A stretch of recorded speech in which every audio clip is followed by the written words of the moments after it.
Citizen Sleeper was released in 2022 for the Xbox Series X and the PlayStation 5. It's currently available on both Game Pass and PlayStation Plus Extra, or you can just buy it for $20 US. The reason I'm reviewing this game now is that a sequel was released in January of this year, and I thought it would be a good idea to play the first game before I dive into the second. So, is Citizen Sleeper worth playing on console? This review is going to answer that question. Make sure to like the video and subscribe to the channel. Citizen Sleeper reminded me of Disco Elysium if you took away the parts where the characters walk around and replaced the eldritch horror with science fiction. It's a role-playing game where you have a character with attribute points that affect how you interact with the world. It's mostly a text-based game with interest points on a small map that depicts a space station. If you think Citizen Sleeper is going to be confusing, let me assure you the game is not stressful or hard to pick up at all.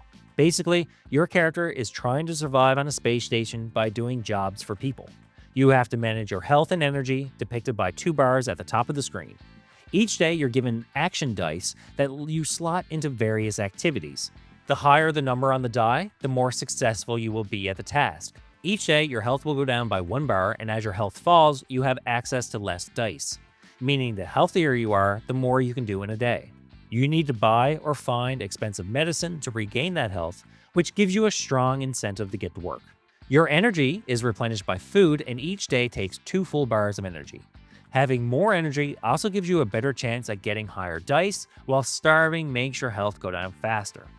Finally, there are the dice themselves. Each action you want to take, like working somewhere for a while, takes a single dice. The higher the die, the more success you have.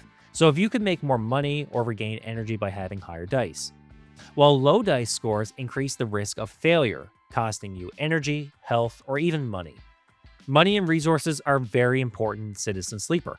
Everything costs money, and you will also owe people money during the course of the storyline, so finding high-paying jobs is critical. Certain tasks are timed, and they can only be done once or a few times at most, while others can be endlessly repeated. If you run out of dice in a day, you just need to sleep and get them back. As you do jobs on the space station, you'll find that you're filling up progress bars with certain groups or building relationships. This is the main way you're going to advance the story, and you're going to find yourself stuck sometimes until you max out a progress bar, or you need to wait a few cycles for something to open up. The story of Citizen Sleeper is very minimalist, with a lot of the background and lore being doled out slowly by characters you meet along the way. You're a sleeper, a robot that has an emulated mind that's copied from somebody who contracted out with a corporation. In this world, like Cyberpunk, corporations rule everything, which is a very common theme in Cyberpunk games. You snuck away on a transport, arriving at the Eye, which is the name of the space station the game is set on. You don't have memories of your past, and you're an outcast on the station. But as you work and help people, you gain a reputation and make a home for yourself.